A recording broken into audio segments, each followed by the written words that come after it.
les habits des congrégations religieuses, en fait, ce sont les habits pauvres du temps où ils ont été créés. Le chapitre complet se composerait de 14 chanoines.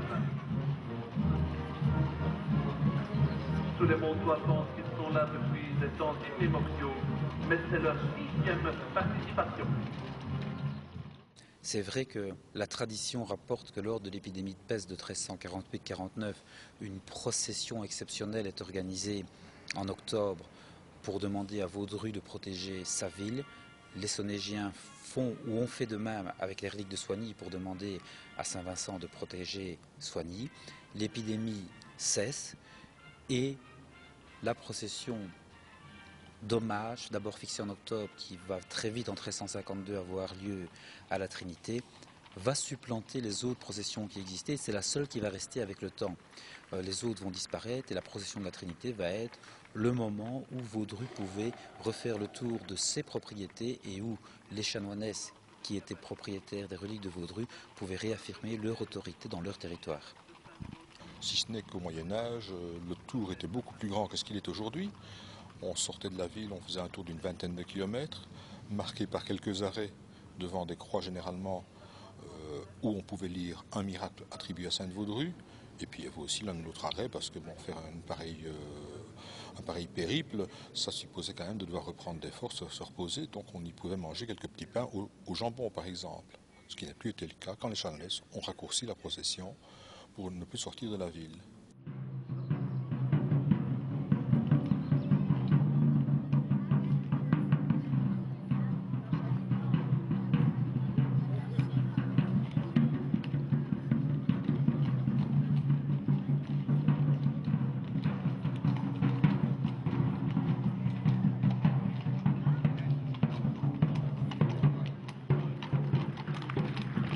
Voici l'homme de fête, une procession médiévale, qui escortait les reliques. À Mons, dénommé Saint-Georges en Armure. Il est accompagné de sa suite. Sa présence évoque l'insécurité qu'il était parfois dans les campagnes et la nécessité qu'il y avait de faire protéger les pèlerins des reliques. En fait, les reliques et leurs présents de base, un modèle dans le blason. C'est grâce à ce souvenir très haut que les troupes du Seigneur pouvaient retrouver leur plaie au plus fort de la bataille.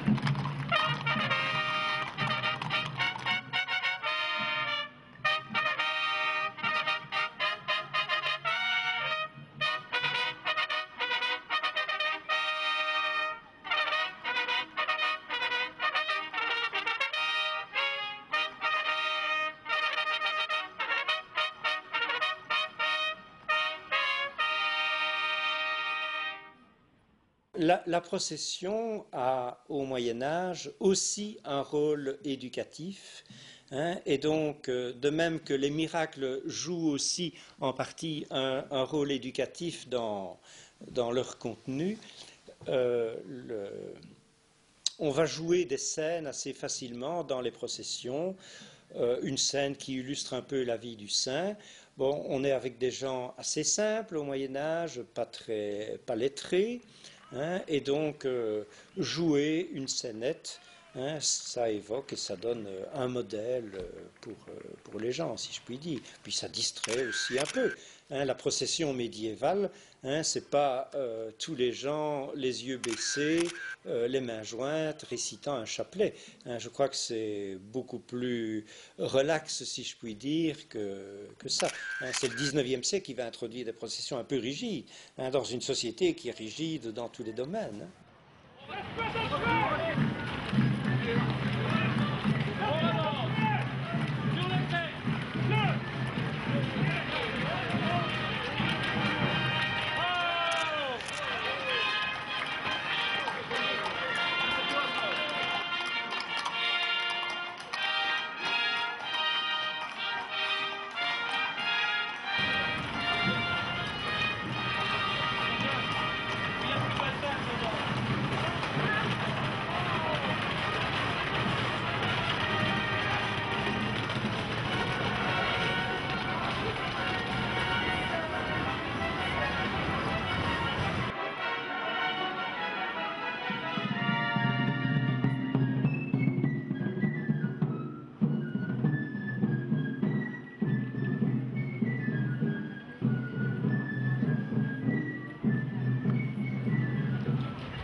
que cette procession est finalement non pas l'apanage uniquement d'une seule communauté chrétienne, mais de l'ensemble de la population montoise, quelles que soient les convictions philosophiques ou religieuses, parce que en retraçant comme ça, cet aspect historique, ça permet également de retracer les racines de tout un chacun qui remonte pour nous à Sainte-Vaudrue, à Vaudrue, qui est à l'origine quelque part d'une première implantation humaine, durable en tout cas, sur cette colline de Mons, donc à l'origine, même si ce n'est pas ça qu'elle a voulu faire, mais à l'origine de la ville.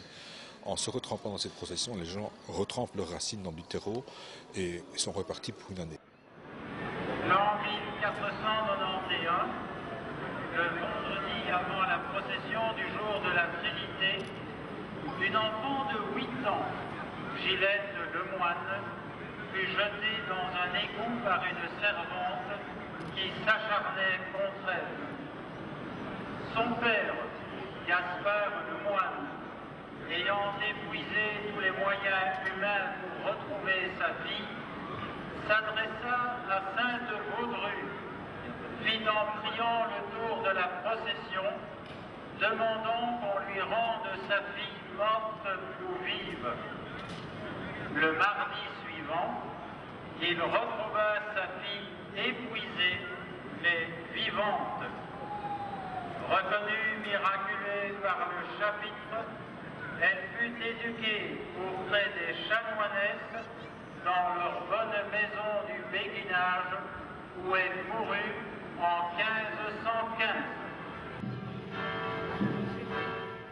1515. Le chanoine puissant récupère les costumes utilisés pour le cortège du centenaire de la Belgique et le chanoine va remettre en évidence la procession, davantage l'aspect historique.